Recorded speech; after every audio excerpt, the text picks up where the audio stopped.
and welcome back to another episode of Orthodox Review. This is episode 69. Small Book of Need, St. Tikhon Monastery Press. Wow, that was one way to say it. Anyway, before we get into the book, just a huge thank you to all of my supporters on Patreon and PayPal. You guys bought this book. No, I'm truly taken aback and humbled at the amount of support I've been getting. So thank you so much for being a part of this. I'm happy to work for you. At any rate, that being said, let's just get into this sucker, shall we?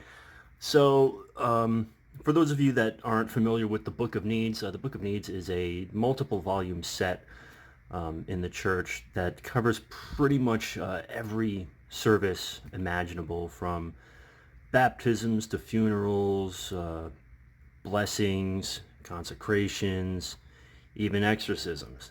It's all there. But, you know what? A priest doesn't need to carry a library with him. Nor does a deacon, nor does the assisting layperson, when, for most normal services, they can get the Small Book of Needs. So in English, this was originally titled the Abridged Book of Needs, or at least the St. Tikhon's was. First edition came out in 1987 with reprints in 1995 and 2002. The second edition from 2012, revised and edited by Hierodeacon Herman and Vitaly Permayakov, pretty much it just reorganized the book a bit, made it a little more manageable. And then in addition to that, the Psalms used in here are actually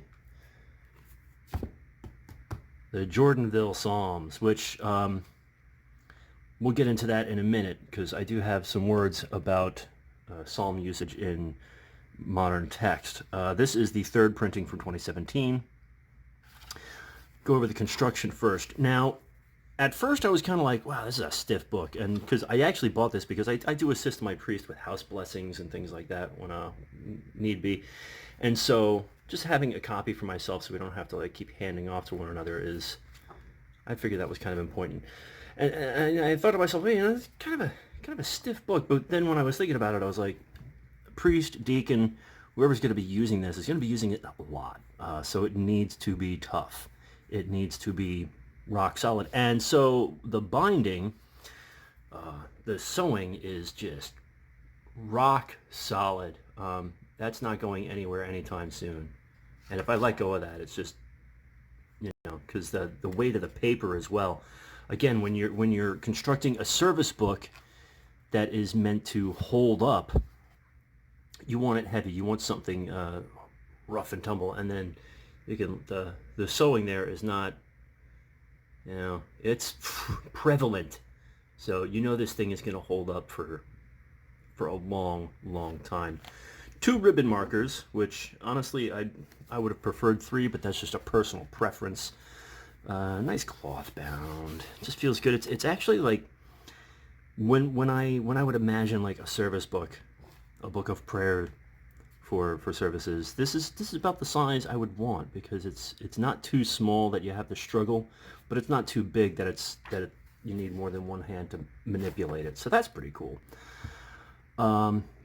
So there is a couple things. Well, let me give you a quick glance at the contents, because you want to know what all's in here. So you have everything from childbirth to death in that order. So you have all the prayers for childbirth and baptizing, even when death is imminent. Then you have all the prayers and supplications for the sick. You got Holy Unction, Communion with the Sick, and all the Thanksgiving prayers, especially for after recovery. Confession and repentance. This is one of the sections that I put in my of note section, because starting on page 57, see, bookmarks, people. You have various prayers for the penitents, which not only prayers for a priest to say, but prayers for the penitent to say as well. And that in of itself, I think, is a good enough reason for people to go out and get this book, if not anything else, then for these. But then again, of course, if you want to follow along with services outside of the Divine Liturgy, this is good to have as well. So let's pop back here. Then you have prayers at the time of death, and anyone who's watched my review on the departure of the soul, guess how many Toll House mentions there are in here. No, but in all seriousness, though, folks, it is all here, and especially like a lot of people don't realize that there are different offices when we're inside and outside the Paschal season. As you all know, we cannot do funerals during Pascha, so. But even the sanctification of a Orthodox cemetery, cross over the grave, the whole 9 yards there. And then we have prayers and services throughout the church year. Prayer at the Nativity of Christ for spiritual children, like blessing of homes at Theophany, page 125, which, hey, you know, that's the one I usually help out with, so that's why I've got it marked. Everything through the 40-day fast for the palms, anything you could think that needs to be prayed over or blessed is in here.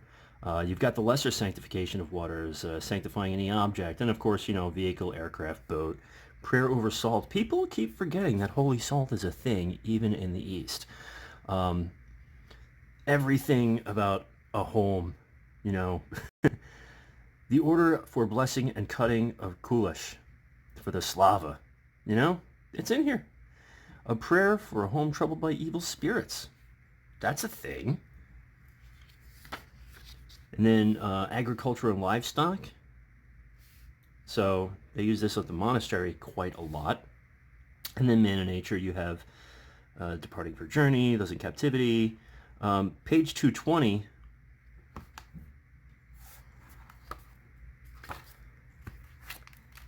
Exorcism prayer, folks. Prayer... interdiction of Saint Basil the Great over one suffering from demons. So that's righteous right there. Also, part 4 at the time of death, starting on page 64, and forgive me for not bookmarking this one. Oh, I just had it. So you have canon of supplication at the departing of the soul. And okay, so it's very important that we familiarize ourselves with prayers for for anyone that is reposing in the Lord. And so the canons found in here are, well, first of all, they're beautiful. Second of all, they're good to know. Third of all, again, going back to the Toll House episode, anyone that's familiar with these prayers also is familiar with the idea of an aerial judgment. Yes, Spooky Cat, I'm almost done, honey. So you got the Trisagion for the departed, yada, yada, yada, yada. Burial of an infant, which unfortunately is a service we've used too many times at our local parish. Let's see what else we got here. It's a long one, but it's also beautiful and heartbreaking. Hey! Look who decided to show up. Spooks. It's been a while since you popped up on the table, huh? Ladies and gentlemen, Spooky Cat. There she goes. She wants me to let her out the window. Okay, so I mentioned earlier about the Psalms used in this translation are from A Psalter for Prayer, which is, for all intents and purposes, the Miles Coverdale translation of the Psalms from 15, 16 something. I really wish I knew the year of that translation. But anyway, so these were introduced in 2012 into the service books. And what you find with books from St. Tikhon Seminary Press is, for the most part, between 2012 and say 2017, 2018 even, they were using this version of the Psalms. And then, out of the blue, for reasons unbeknownst to me, they decided to use a different translation of the Psalms when they did the new St. Tikhon's prayer book. So it's kind of weird, because I know a lot of people, myself included, are kind of been adjusting to this altar moving away from the Holy Transfiguration Monastery Psalter, even though it's still beautiful and I still love it. So at least if you're familiar with these Psalms, it's easy to get through this book. It's a much more familiar translation, reads very easily. But that's my only real. It's not even a gripe with the translation here. What it is just my 2 cents on. I really wish the American bishops would get together, just pick a psalter and stick to it. At any rate, so that's the book. I think it's $20. But if you're into helping out the clergy in your local parish with services, or just want a reference to follow along to some of the lesser known services, or just want those sweet, sweet and delicious prayers of penitence out of confession, then I highly recommend this book. And you can beat it up all you want. It's not going to deteriorate anytime soon. All right, well, on behalf of Spooky Cat, who is lounging now quite comfortably, and myself, thank you all for sticking around to the end. I love you all dearly.